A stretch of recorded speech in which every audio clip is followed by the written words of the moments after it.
కిరణ్ ప్రధానంగా ప్రభుత్వం తప్పుడు ప్రచారం చేస్తుంది సెంట్రల్ యూనివర్సిటీ భూముల వ్యవహారానికి సంబంధించి అక్కడున్న వాస్తవ స్థితికి సంబంధించి అనేది తీవ్రంగా ఆరోపణలు వస్తున్న నేపథ్యంలో ఎట్లా అర్థం చేసుకోవాల్సిన అవసరం కనిపిస్తుంది అంటే ఉన్న చెట్లన్నింటినీ కూడా కూల్చివేసే ప్రయత్నం చేసి అక్కడి నుంచి తీసివేసే ప్రయత్నం చేసి అడవే లేదు అని చెప్పడానికి ప్రభుత్వం ట్రై చేస్తోంది అనే విమర్శలు వస్తున్న నేపథ్యంలో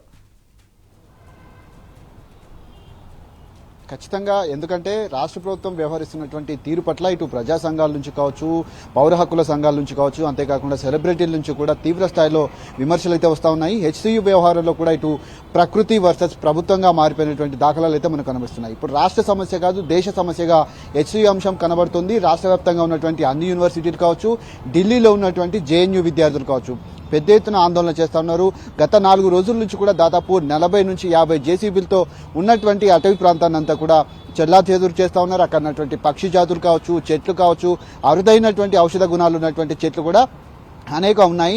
కానీ రాష్ట్ర ప్రభుత్వం దాదాపు 35,000 కోట్లు, దాదాపు 30 నుంచి 35,000 కోట్లు ఆదాయం ఆర్జించే విధంగా ఈ భూములంతటినీ కూడా యాక్షన్ చేయాలని కూడా భావిస్తోంది. దాంట్లో భాగంగానే ఇటు హైకోర్టులో కూడా కొంత వాదనలు అయితే జరిగాయి. ప్రస్తుతం ఉన్నటువంటి సిచ్యువేషన్లో చెట్లను ఎక్కడ కూడా కొట్టివేయద్దని కూడా ఇటు పౌర హక్కులు కూడా నిన్న మాట్లాడినటువంటి సందర్భంలో అటు పొంగులేటి కావచ్చు, బట్టి విక్రమార్క కావచ్చు, అంతేకాకుండా శ్రీధరబాబుతో మాట్లాడాము.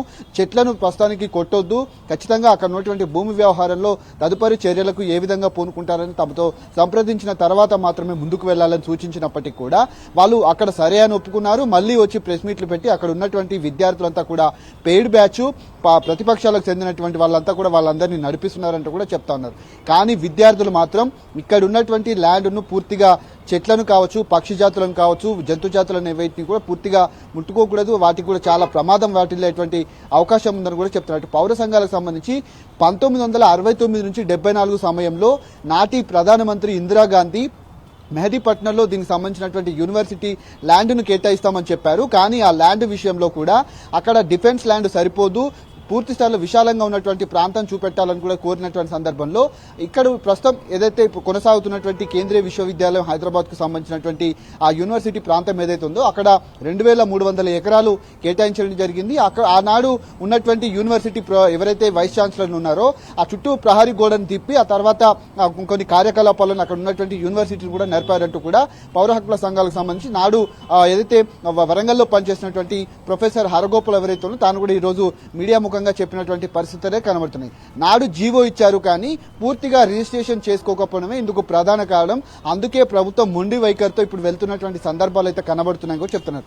అర్బన్ ఫారెస్ట్ అనేది ఖచ్చితంగా ఇటు నగరాల్లో ఉండాలి. ఎందుకంటే పెరిగిపోతున్నటువంటి భూతాపం కావచ్చు, పెరిగిపోతున్నటువంటి పూర్తి స్థాయిలో ఎండల తీవ్రత కావచ్చు, వాటన్నిటినీ కూడా అధిగమించాలంటే అర్బన్ ఫారెస్ట్ అనేది ఖచ్చితంగా ఉండాలంటూ కూడా ఇటు పౌర హక్కులకు సంబంధించినటువంటి నేతలంతా కూడా కోరుతా ఉన్నారు. గత ప్రభుత్వంలో కూడా ఎక్కడ కూడా ఇలాంటి పరిస్థితి లేదు.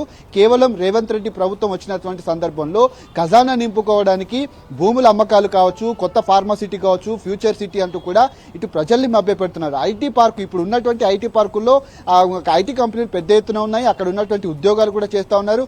అక్కడ మరిన్ని ఖాళీలు ఏర్పరచుకొని కొత్తగా వచ్చేటువంటి అభ్యర్థులకు కావచ్చు, ఇటు ఐటీ ఎంప్లాయీస్ కు కొత్త ఉద్యోగాలు ఇవ్వాలని కోరుతున్నారు. కానీ ఇప్పుడు ఉన్నటువంటి ఈ ల్యాండ్ ఏదైతే ఉందో దాన్ని పూర్తి స్థాయిలో చెట్లను తొలగించడం అంటే హైదరాబాద్ ను వినాశనానికి కోరుకోవడమే అని వాళ్ళు కొంత అభిప్రాయపడుతున్నారు. అటు సెలబ్రిటీల నుంచి కూడా వీటన్నిటి నుంచి పెద్ద ఎత్తున విమర్శలు అయితే వస్తూ ఉన్నాయి.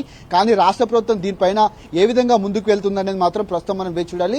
హైకోర్టు ఇచ్చినటువంటి తీర్పు ఈరోజు చెంపపెట్టని చెప్పుకోవచ్చు. ప్రస్తుతానికి చెట్లను ఎక్కడ కూడా కొట్టివేయొద్దు, ఖచ్చితంగా రేపు మధ్యాహ్నం 2 తర్వాత దీని విచారణ చేపడతామని కూడా చెప్పింది. అటు మరొక ముఖ్య విషయం ఏంటంటే గత 2-3 రోజుల నుంచి కూడా బీజేపీకి సంబంధించినటువంటి నేతలంతా కూడా కేంద్ర పర్యావరణ శాఖ మంత్రిని కూడా కలవడం జరిగింది.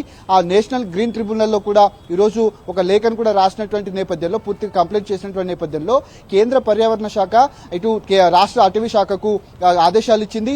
ఎక్కడ కూడా పర్యావరణానికి భంగం కలిగించొద్దు, పక్షి జాతులకు కావచ్చు, ఇటు జంతువులకు కూడా ఎలాంటి హాని కలిగించొద్దు. ఖచ్చితంగా దీనిపైన ఏదైతే అటవీ శాఖకు సంబంధించినటువంటి ముఖ్య కార్యదర్శికి లేఖ రాయడం జరిగింది. ఒక నివేదిక కూడా సమర్పించాలని కూడా సమర్పించినటువంటి పరిస్థితుల నేపథ్యంలో దేశవ్యాప్తంగా కూడా ఈ సమస్య అనేది చాలా ఉధృతంగా మారుతున్నటువంటి సందర్భం అయితే కనబడుతుంది. ఇది వివాదాస్పదమయ్యే వరకు రాష్ట్ర ప్రభుత్వం తీరు ఏ విధంగా ఉంటుందని మాత్రం మనం అర్థం చేసుకోవచ్చు. స్వేచ్ఛ.